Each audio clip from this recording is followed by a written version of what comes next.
اور میری وجہ سے آپ کی آنکھوں میں آنسو. کہا نہیں میری بہن تیری وجہ سے آنسو نہیں, آنسو تو ان جملوں سے آئے ہیں کہ تو نے کہا قیامت کے دن میں عمر کا گریبان پکڑوں گی. میری بہن میں تجھے کیسے بتاؤں کہ میں ہی عمر ہوں, امیر المومنین میں ہی ہوں, اور یہ میری غلطی ہے کہ اب تک تیرے گھر کی خبر گیری میں نہیں کر سکا. میری بہن قیامت کے دن اب میرا گریبان مت پکڑنا. میری بہن اللہ کے دربار میں اتنی گواہی دے دینا کہ میرا ایک جملہ جب سنا تو اس نے میرے بچوں کو کھلا دیا تھا. رات کے اندھیرے میں ایک عورت رات کے اندھیرے میں حضرت عمر نے دیکھا کہ ہانڈی جل رہی ہے. اس عورت کے پتیلی کا ڈھکن کھول کے دیکھا تو اس میں صرف پانی گرم ہو رہا ہے اور 2-3 پتھر پڑے ہوئے ہیں. اس عورت سے پوچھا یہ کیا ہے پانی کے اندر پتھر؟ کہا کہ میں نہیں جانتی یہ کون ہے. کہتی ہے کیا کروں بچے بھوکے ہیں, ان کو تسلی دے رہی ہوں, آگ جلتی رہے گی, ہانڈی پکتی رہے گی, پتھر ابلتے رہیں گے, اور ان بچوں کو انتظار میں ہاں میری ماں کھانا بنا رہی ہے, نیند آ جائے گی اور بھوکے سو جائے گی. بچوں کو دھوکہ دے رہی ہو تو کیا کروں, میرے پاس جب کچھ ہے نہیں. تم نے امیر المومنین سے کیوں نہیں کہا, عمر سے کیوں نہیں کہا؟ اس عورت کا جواب دیکھو کیا ہے. کہتی ہے میں عمر کے پاس کیوں جاؤں کہنے کے لیے, کیوں جاؤں میں؟ عمر امیر ہے, لوگوں کا ذمہ دار ہے. عمر کی ڈیوٹی ہے یہ پتہ لگانا کہ کس کے گھر میں چولہا جل رہا ہے اور کس کے گھر میں چولہا نہیں جل رہا ہے. میرے بھائی تم گواہ رہنا, حضرت عمر سے ہی کہہ رہی ہے, میرے بھائی تم گواہ رہنا, کل قیامت کے دن میں عمر کا گریبان پکڑوں گی. آج کوئی یوگی جی سے کہہ دے دیکھ لیں گے تمہیں قیامت کے دن, یا کچھ الٹا سیدھا ایک جملہ بول دے, ضمانت نہیں ہوگی آپ کی, راش دروہ کا مقدمہ ٹھک جائے گا. راش دروہ کا ایک تو ٹھونک دو والی بھاشا, اور دوسرا مقدمہ. دیکھا نا ڈاکٹر کفیل کے اوپر کیسے کیسے مقدمے چلائے تھے, جس نے بچوں کی جان بچائی ہو, اپنے گھر کا آکسیجن لے کر بچوں کی جان بچائی ہو, اس کے اوپر راش دروہ کا مقدمہ. حضرت عمر سے کہا اس نے قیامت کے دن میں عمر کا گریبان پکڑوں گی. عمر بولے بہن عمر کو کیا معلوم تمہاری حالت کا؟ کہ نہیں معلوم ہے تو معلوم کرنا چاہیے, زیادہ پکش مت لو عمر کا, زیادہ پکش مت لو عمر کا, چلو یہاں سے. حضرت عمر کہتے ہیں میری بہن تم رکو, تم بہن ہو, میں گھر سے کچھ انتظام کرتا ہوں. یہ نہیں بتایا کہ میں ہی عمر ہوں. اندر گئے, دربار خلافت میں اپنے غلام مسلم کو جگایا, آٹے کی ایک بوری, گھی وغیرہ, اناج وغیرہ, اور اس زمانے میں جو پھل فروٹ جو اناج چلتا تھا اس کی ایک تھیلی لی, ایک پیٹھ پہ لادی, تیل و گھی اپنے ہاتھ میں لیا اور چلنے لگے. ان کا غلام کہتا امیر المومنین یہ کیا کر رہے ہیں؟ آپ ہمارے آقا, میں آپ کا غلام ہوں, یہ سارا بوجھ اٹھانے کے لیے میں ہوں, آپ نہیں. حضرت عمر نے جو جواب دیا سنیے, وہ اس ملک کے ذمہ داروں کے لیے ضروری ہے. حضرت عمر نے جواب دیا نہیں نہیں نہیں نہیں, قیامت کے دن اس عورت نے میرا گریبان پکڑنے کی بات کہی, تمہارا نہیں. اس لیے اس گلے کی بوری کو میں ہی اپنی پیٹھ پر لادوں گا اور میں ہی لے کر جاؤں گا. حضرت عمر اس گلے کو لاد کر جاتے ہیں, اپنے ہاتھ سے آٹا گوندتے ہیں, اپنے ہاتھ سے سالن تیار کرتے ہیں, اپنے ہاتھ سے بچوں کو کھانا کھلاتے ہیں, پھر اس عورت سے کہتے ہیں بچوں کی ماں بہن تم بھی کھانا کھا لو. پھر اس عورت نے کھانا کھایا. جب حضرت عمر فاروق نے ان سب کو کھانا کھلا دیا اور وہاں سے جب آنے لگے تو اس عورت نے پیچھے سے دامن پکڑ کے کہا لوگ کتنے بے وقوف ہیں جو عمر کو خلیفہ بنا دیتے ہیں, عمر کے اندر خلیفہ ہونے والی کوئی چیز نہیں پائی گئی. ارے خلیفہ بننے کے لائق تو آپ ہیں, امیر المومنین تو بننے کے لائق آپ ہیں. آپ رات میں اٹھتے ہیں اور غریبوں کی دیکھ ریکھ کرتے ہیں, آپ نے ہمارے بچوں کا پیٹ پالا, اللہ آپ کا پیٹ آپ کے بچوں کو آباد رکھے. حضرت عمر فاروق رونے لگے. اس عورت نے کہا تو آپ نے نے مجھے بہن کہا ہے اور آپ رو رہے ہیں, آپ نے میرے گھر میں خوشیاں دی ہیں, بچوں کو کھلایا ہے اور میری وجہ سے آپ کی آنکھوں میں آنسو. کہا نہیں میری بہن, تیری وجہ سے آنسو نہیں, آنسو تو ان جملوں سے آئے ہیں کہ تو نے کہا قیامت کے دن میں عمر کا گریبان پکڑوں گی. میری بہن میں تجھے کیسے بتاؤں کہ میں ہی عمر ہوں, امیر المومنین میں ہی ہوں, اور یہ میری غلطی ہے کہ اب تک تیرے گھر کی خبر گیری میں نہیں کر سکا. میری بہن قیامت کے دن اب میرا گریبان مت پکڑنا. میری بہن اللہ کے دربار میں اتنی گواہی دے دینا کہ میرا ایک جملہ جب سنا تو اس نے میرے بچوں کو کھلا دیا تھا اور اپنی ذمہ داری پوری کی. کیا ذمہ دار دیکھیے کیسا تھا, وہ اپنی ذمہ داری کو سمجھتا تھا. ہم اپنی ذمہ داری نہیں سمجھتے, اپنا ہو یا پرایا ہر ایک کی خدمت کرنا یہ اسلام کہلاتا ہے. یہی اسلام کا درس ہے, یہی اسلام ہے, اسی انسانیت کا نام اسلام ہے. ہم بھول جاتے ہیں, ہم فراموش کر دیتے ہیں.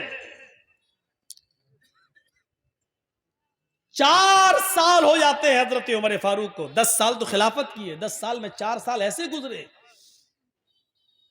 کہ رات کے اندھیرے میں روزانہ ایک گھر میں جاتے. ایک صحابی ہیں حضرت طفیل دوسی, قبیلہ دوس سے ان کا تعلق.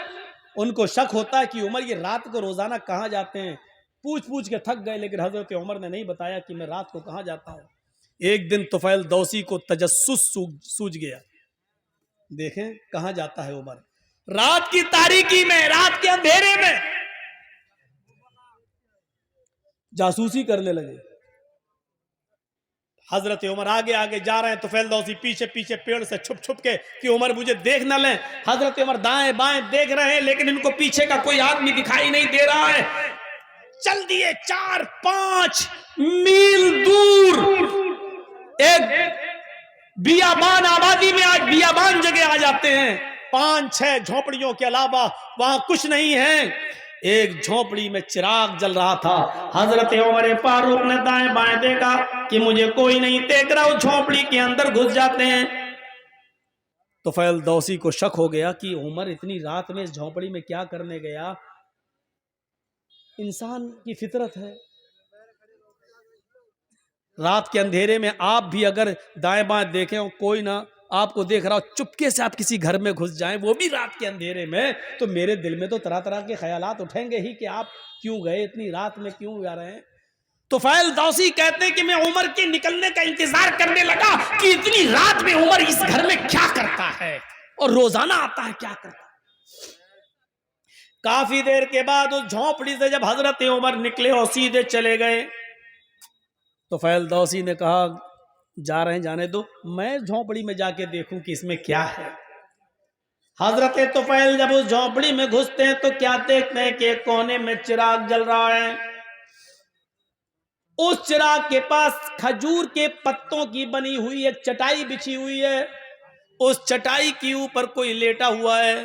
قریب گئے تو پتا چلتا ہے کہ ایک عورت ہے, اور قریب جاتے ہیں تو پتا چلتا ہے کہ وہ بوڑھی عورت ہے, اور قریب گئے تو کیا دیکھتے ہیں کہ وہ تو آنکھوں سے اندھی ہے, دانت اس کے منہ میں نہیں ہے, اور ہاتھوں سے کوڑی اور پیروں سے لنگڑی ہے. حضرت طفیل اس کے پاس بیٹھ جاتے ہیں اور کہتے ہیں ماں. اس نے کہا جی کیا میں تم سے کچھ پوچھنا چاہوں تم بتاؤ گی. اس نے کہا بولو بیٹا. کہا یہ آدمی جو تمہارے پاس آیا ہے اور ابھی ابھی یہاں سے گیا ہے, یہ کون ہے, کیا تم اس کو جانتی ہو, کیا تم نے کبھی اس کو دیکھا ہے. کہا نہیں, میں آنکھوں سے اندھی ہوں, میں کیوں میں کیسے دیکھ سکتی ہوں. کہا ماں مجھے جلدی بتاؤ کہ یہ آدمی یہاں آتا ہے تو کم سے کم تمہیں بتایا تو ہوگا کہ میں کون ہوں. کہا نہیں میرے بیٹے, یہ آدمی یہاں 4 سال سے برابر کنٹینیو آتا ہے, چاہے کتنی بارش ہو، چاہے کتنی آندھی ہو، چاہے کتنا طوفان ہو، چاہے کچھ بھی ہو، لیکن یہ یہاں ضرور آتا ہے۔ لیکن 4 سال سے آج تک اس نے مجھے اپنا نام نہیں بتایا۔ یہاں تو 100 روپے مدرسے میں چندہ دیتے ہیں تو نام کے ساتھ دیتے ہیں کہ فلاں صاحب نے دیا ہے۔ اعلان کرو مولانا صاحب،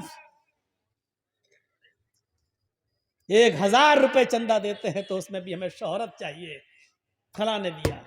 اور یہاں بیٹھے رہتے ہیں کمپٹیشن میں، میرا دشمن کتنا دے رہا ہے، اگر اس نے 1 دیا تو اس کو دکھانے کے لیے ہم 1200 دیں گے، ہم 1500 دیں گے۔ یہ کمپٹیشن ہے ہمارے، سب نیکی بیکار۔ یہ سسٹم ہی پہلی بات تو ہمیں غلط لگتا ہے کہ لائیے مولانا صاحب یہ 100 روپے لیجیے، میرے ابو کے لیے دعا کر دیے، اللہ ان کو جنت دے۔ ارے آپ مدرسے کو چندہ دیجئے، آپ دل میں نیت کر لیجئے کہ میں اپنے باپ کی طرف سے دے رہا ہوں، آپ کو ثواب ملے گا۔ مولانا صاحب سے نام لے لے کر کیوں دعا کروا رہے ہو؟ جرجی صاحب کو اپنے باپ کو ثواب پہنچانا ہے، جرجی صاحب 1000 روپے دیں گے، دل میں نیت ہے میں اپنے باپ کی طرف سے دے رہا ہوں، باپ کو ثواب ملے گا۔ 20 سال ہو گئی تقریریں کرتے کرتے، یہی بتاتے بتاتے، لیکن نہیں بدلی جا رہی یہ بات، نہیں، وہی دھرا چلا آ رہا ہے، اسی پہ ہم چل رہے ہیں۔ 4 سال ہو گئی، آج تک اس نے مجھے اپنا نام نہیں بتایا کہ کون ہے۔ اچھا، بس یہ کہہ دیتا ہے میں تمہارا بیٹا ہوں، میں تمہارا بیٹا ہوں۔ میں نے بھی پوچھنا چھوڑ دیا، بیٹا جب نام ہی نہیں بتاتا تو کیا کروں؟ تو کرتا کیا ہے یہاں؟ کرتا کیا ہے یہ پوچھ رہے ہو؟ ہاں بیٹے، اس آدمی کے بہت احسان ہے میرے اوپر۔ کہا ماں بتاؤ نا کیا کرتا ہے؟ کہا میں ہاتھوں سے کوڑی ہوں، پیروں سے لنگڑی ہوں، آنکھوں سے اندھی ہوں، منہ میں میرے دانت نہیں ہے، میں چل پھر نہیں پاتی ہوں، اسی چٹائی سے ایک پلٹی کھاتی ہوں، کروٹ بدل کر میں نیچے آ جاتی ہوں، اور اسی جگہ پر میں لیٹے لیٹے لیٹرین کر لیتی ہوں، یہی لیٹے لیٹے میں لیٹرین کر لیتی ہوں، اور پھر پلٹ کر میں اسی جگہ چٹائی پر آ جاتی ہوں۔ یہ جو آدمی، جو لڑکا ہے، یہ جو آتا ہے یہاں، یہ سب سے پہلے چراغ جلانے کے بعد سب سے پہلے میری لیٹرین صاف کرتا ہے، میرے گھر کو دھوتا ہے، جہاں جہاں میرا پیشاب و پائخانہ پڑا ہوتا ہے سب سے پہلے یہ اس کو صاف کرتا ہے۔ امیر المومنین، 22 لاکھ مربع میل پر حکومت کرنے والی شخصیت، مودی جی صرف ہندوستان کے ہیں، حضرت عمر نے اتنی بڑی حکومت، اتنے بڑے رقبے پر حکومت کی تھی۔ اس وقت عراق، ایران، مصر، شام، فلسطین، آذربائیجان، اردن، چائنا، مراکش، سیریا، یہ سارے ملک اس میں شامل تھے، اور ان تمام ملکوں کا اکیلا ایک حاکم تھا جس کا نام تھا عمر۔ اتنی بڑی خلافت کا مالک، اور صورتحال ایک نابینا، پیروں سے لنگڑی، ہاتھوں سے کوڑی، دانتوں سے بالکل خالی اور آنکھوں سے اندھی ایک بوڑھی عورت کے گھر سے اس کی لیٹرین اور پیشاب و پائخانہ صاف کرتا ہے۔ اس کے بعد میرے کپڑے چینج کرتا ہے، منہ ہاتھ دھلنے کی ضرورت ہوتی ہے مجھے منہ ہاتھ دھلا دیتا ہے، نہلانے کی ضرورت ہوتی ہے تو مجھے غسل دیتا ہے، کپڑے چینج کراتا ہے، پھر میرے جسم سے اترے ہوئے پرانے یا گندے کپڑے یہی کنویں کے پاس بیٹھ کر اس کو وہ دھوتا ہے اور سوکھنے کے لیے ڈال دیتا ہے۔ اس کے بعد اسی جگہ پر چولہا جلاتا ہے، کھانا بناتا ہے، لکڑیوں کو پھونک پھونک کر اس کا دھواں اس کی آنکھوں میں جاتا ہے، لیکن یہ سب کرتا ہے، میں دانت نہیں ہے اپنے منہ میں وہ چباتا ہے، اس کو نرم کر کے پھر وہ میرے منہ میں ڈالتا ہے، اور جب تک میرا پیٹ نہیں بھر جاتا وہ یہاں سے جانے کا نام نہیں لیتا۔ حضرت طفیل دوسی چیخ پڑے، امیر المومنین میں تمہیں کیا سمجھ رہا تھا اور تم کیا نکلے؟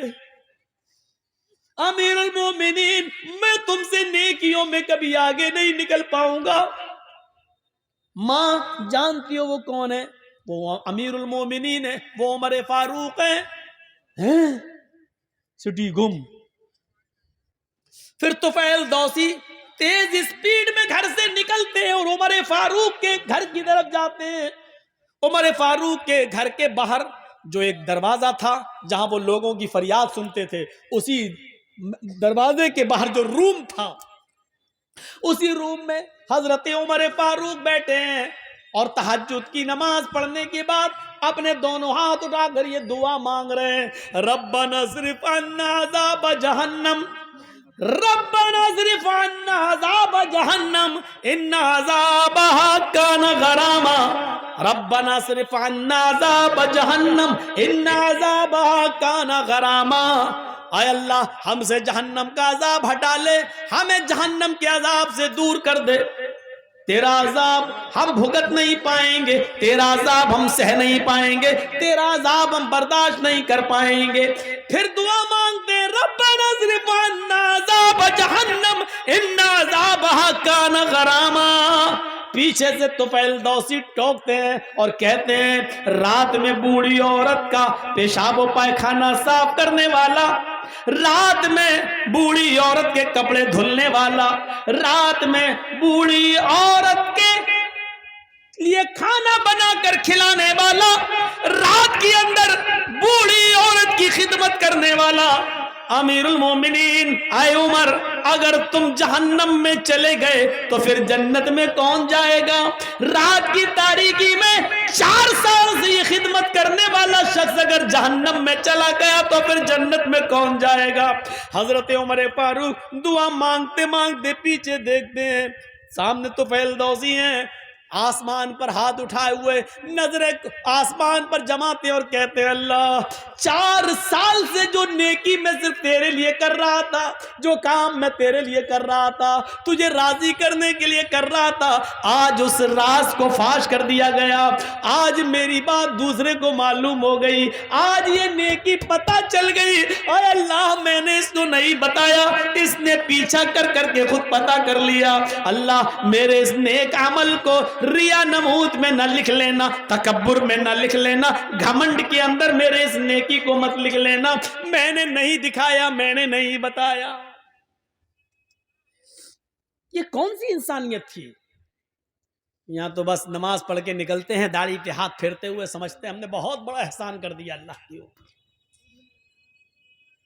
آئے مغرب نماز پڑھنے گئے تھے، نماز پڑھنے گئے تھے، نبی مسجد سے نکلے نماز پڑھ کے، ایسا لگتا ہے جیسے اللہ کے اوپر کتنا بڑا احسان کر کے آ رہا ہے یہ آدمی۔ صرف نماز پڑھ لینے سے میرے بھائیوں جنت نہیں مل جاتی ہے، آپ کو اس کے لیے انسانیت بھی اپنانا پڑے گی، اللہ کے حقوق بھی ادا کرنا اور بندوں کے حقوق بھی ادا کرنا۔ ہم بندوں کے حقوق کیا ادا کریں گے؟ کیا ہمارے میاں بیوی کے حقوق، بچوں کے حقوق ہم ادا کرتے ہیں؟ ہم اپنے گھر میں ان کے حقوق ادا نہیں کرتے۔ ایک شخص حضرت عمر فاروق کے پاس آیا، اپنی بیوی کی شکایت کرنا تھی اس کو، تو حضرت عمر فاروق کے باہر والے کمرے میں وہ بیٹھ گیا، دیکھا کہ اندر سے آواز آ رہی ہے، اس نے کان لگایا تو کیا دیکھ رہا ہے، کیا سن رہا ہے؟ عمر فاروق کی بیوی عمر کو ڈانٹ رہی ہیں، تم تو چلے جاتے ہو، صبح سے شام تک آتے نہیں ہو، پکنے کا پتہ نہیں ہے، کھانے کی فکر نہیں ہے، بچوں کی فکر نہیں ہے، تمہیں کیا خلیفہ بنے بیٹھے ہو، بہت کچھ سنا ڈالی۔ حضرت عمر فاروق نیچے گردن ڈال کے سن رہے ہیں، تصور کرو عمر سن رہے ہیں، عمر سننے والے آدمی ہیں لیکن بیوی کی سن رہے ہیں۔ اب نکلتے ہیں باہر تو کیا دیکھتے ہیں کہ ایک آدمی ان کے گھر سے باہر جا رہا ہے دروازے سے، یہ ضرورت کے لیے آیا تھا۔ حضرت عمر نے اس کو آواز دی، ادھر آؤ، ادھر ادھر۔ وہ آیا، جی جی جی تم ہمارے پاس آئے تھے؟ جی۔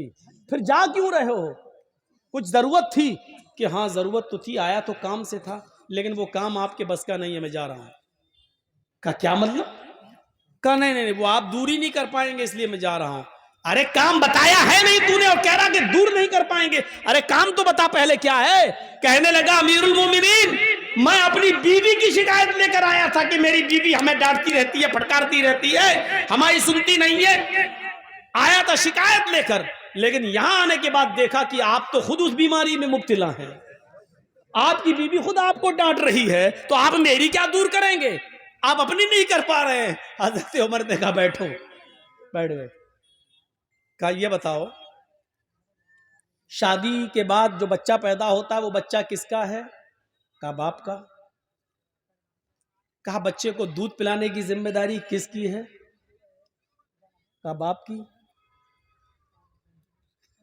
کہ اگر عورت دودھ پلانے کا پیسہ مانگ لے شوہر سے کہ میں آپ کے بچے کو دودھ پلاؤں گی لیکن آپ سے اتنا پیسہ لگے گا, تو آپ کو دینا پڑے گا. کہاں بچہ کس کا ہوتا ہے؟ کہ باپ کا. پیشاب و پائخانہ اس بچے کا دھونا کس کی ذمہ داری ہے؟ باپ کی. کہا کہ ہماری بیوی ہمارے بچے کو دھلاتی ہے, نہلاتی ہے, دودھ پلاتی ہے, اتنا اللہ تعالیٰ نے اس کے دل میں رحم ڈال دیا ہے, اور کھانا پکانا بھی عورت کی ذمہ داری نہیں ہے, لیکن وہ ہمارے لیے کھانا بھی بنا دیتی ہے. کہنے لگا کھانا بنانا عورت کی ذمہ داری نہیں ہے؟ کہا نہیں, نان نفقہ مرد کے ذمہ ہے. آپ کا نکاح ہوا ہوگا تو قاضی صاحب نے نکاح پڑھایا ہوگا تو اس میں کہا ہوگا فلاں فلاں لڑکی کے ساتھ فلاں فلاں کی بیٹی کے ساتھ اتنے اتنے روپے مہر یا یہ مہر کے عوض علاوہ نان نفقہ آپ کا نکاح کیا جا رہا ہے. کہ آپ نے قبول کیا. مان لیجئے کسی لڑکی کا نام زینب ہے اور اس کے باپ کا نام ادریس ہے, تو آپ نکاح جب پڑھائیں گے تینوں آیتیں پڑھنے کے بعد یہ کہا جائے گا کہ اے یوسف صاحب, اے اسلم صاحب, اے جمیل صاحب, زینب بنت ادریس کی بیٹی زینب کے ساتھ آپ کا نکاح 5,000 روپے مہر کے عوض یا 2 تولے سونے کے عوض آپ کا نکاح کیا جا رہا ہے. علاوہ نان یا 5,000 روپے مہر کے عوض سکہ رائج الوقت علاوہ نان نفقہ آپ کے نکاح میں دیا جا رہا ہے. کیا آپ نے قبول کیا؟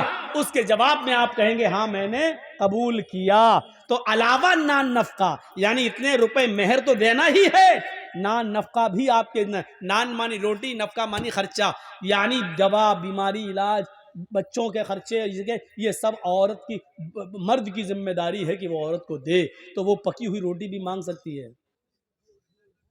ایک مرتبہ ایک پنچایت میں ہمیں جانے کا موقع ملا تھا, لیکن وہ بیچارہ لڑکا جو تھا وہ کسی عالمہ سے شادی کر لیا تھا, مولون تھی, وہ پڑھی لکھی.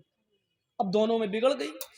ہم لوگوں نے بہرحال کسی طرح معاملہ نپٹایا اور بنایا ان دونوں کا. تو میں نے کہا سنو یہ کام تم کرو گے, اور لڑکی سے کہا دیکھو آج کے بعد شکایت نہ سنیں, روٹی کھانا بنا لینا, تیار کرنا, تمہارا شوہر دکان سے آئے گا اس کو کھانا کھلانا, یہ تمہاری ذمہ داری. کہتی ہے مولانا صاحب آپ کو کس نے مولانا بنایا ہے؟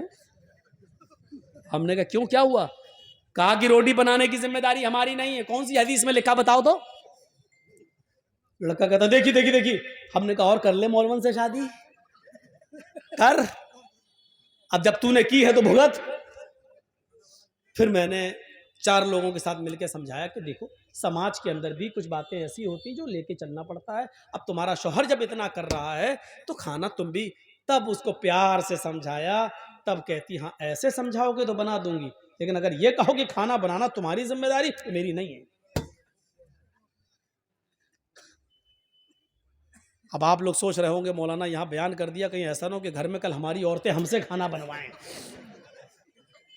اتنا ظالم نہیں ہوں گی انشاءاللہ, اتنا ظالم نہیں ہوں گی, ظلم نہیں کریں گی. تو حضرت عمر نے اس کو سمجھایا کہ وہ کھانا بنا دیتی ہیں, کپڑا دھو دیتی ہیں, بچے کو نہلا دیتی ہیں, اس کا پیشاب اور پائخانہ صاف کر دیتی ہیں. کہتا ہاں یہ تو ہے, ہاں یہ تو ہے, ہاں یہ تو ہے. تو کہا پھر تھوڑی سی 2-4 باتیں سن لے, اس میں کیا بگڑ رہا تیرا, چپ خاموش ہو جا. دیکھ میں کتنی بڑی حکومت کا مالک, میں سن رہا ہوں اپنی بیوی کی, تو بھی سن لے. اس کو سمجھا دیا. ہر معاملے میں اکڑ ہی ٹھیک نہیں ہوتی ہے.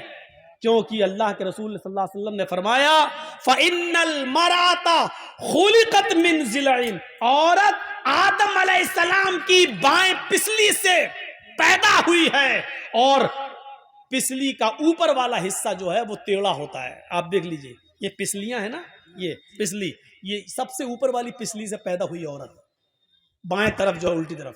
اور آپ دیکھیں گے پسلی جب آپ نکالو گے جسم سے تو ایسے نکلے گی، ایسے ٹیڑھی ہوگی.